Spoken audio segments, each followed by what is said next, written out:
Yes, it's finally that time of the year again. Time to watch spooky videos and read creepypastas till I get insomnia 3 weeks before Halloween. Ah, memories. And for this special occasion, I've looked into various creepy folk tales from across the Alpine region of Europe, which, warning, might spook ya.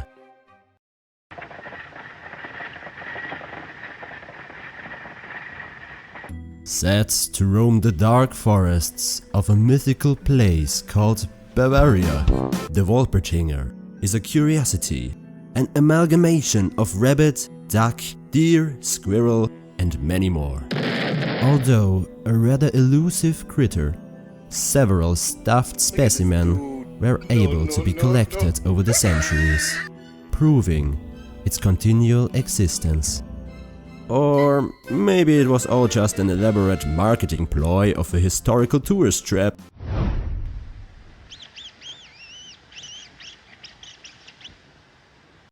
I don't know why literally every European country has hundreds of folktales about tiny people, but you know, maybe it's because they are real.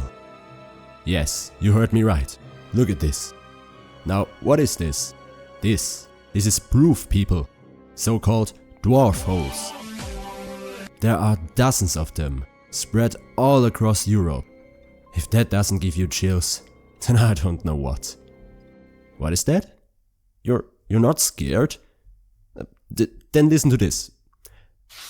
An old Czech folk tale tells of a woman and her child who once went into the old woods of the nearby Ore Mountains, where, hidden in their crudely carved holes, great and many dwarfs once lived. Can you guess what they did there all day? That's right, baking. After a while, the woman returned home, deeply saddened, for she has lost her child and couldn't find it anymore. Many months, even years went by, and the woman returned to the forest once again, somehow compelled to look into one of the dwarf holes next to her village. And what she discovered shocked her. It was her kid, alive and well, chewing on a piece of cake. Aww, that wasn't really scary, was it? But you know, that's only the tip of the man-led iceberg, so maybe in another video.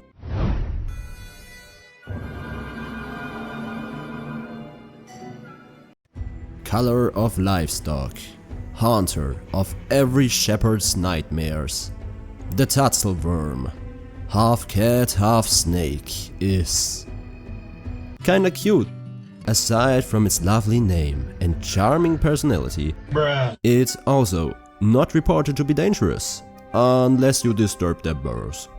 So if you're a crazy cat lady and your boyfriend is a snake maniac, well, here you go. Just don't let it bite you. And you may even be in luck finding one, cause Tatzelwurm sightings persisted well into the 1960s. What an impressive lifespan for a creature whose entire existence most likely came from medieval farmers, coping they had no cool animals living in their mountains to brag about.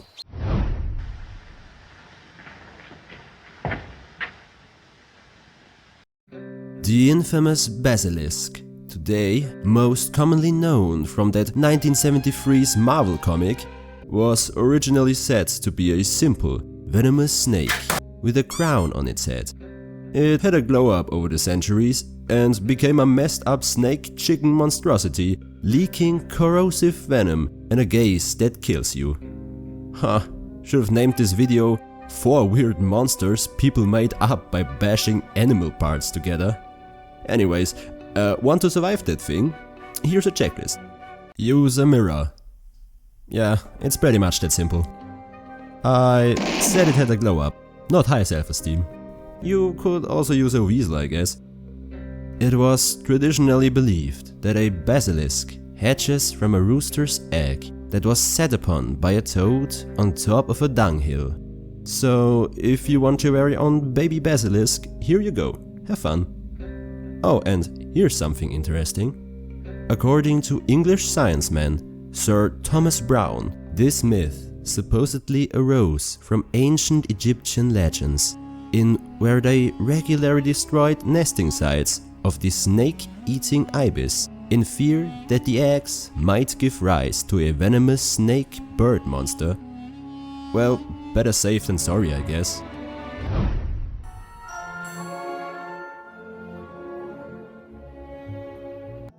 As you might have learned today, people back in the past were, just like 6-year-old me, pretty much afraid of anything. Well, I hope you enjoyed this one. Happy Halloween, Servus, and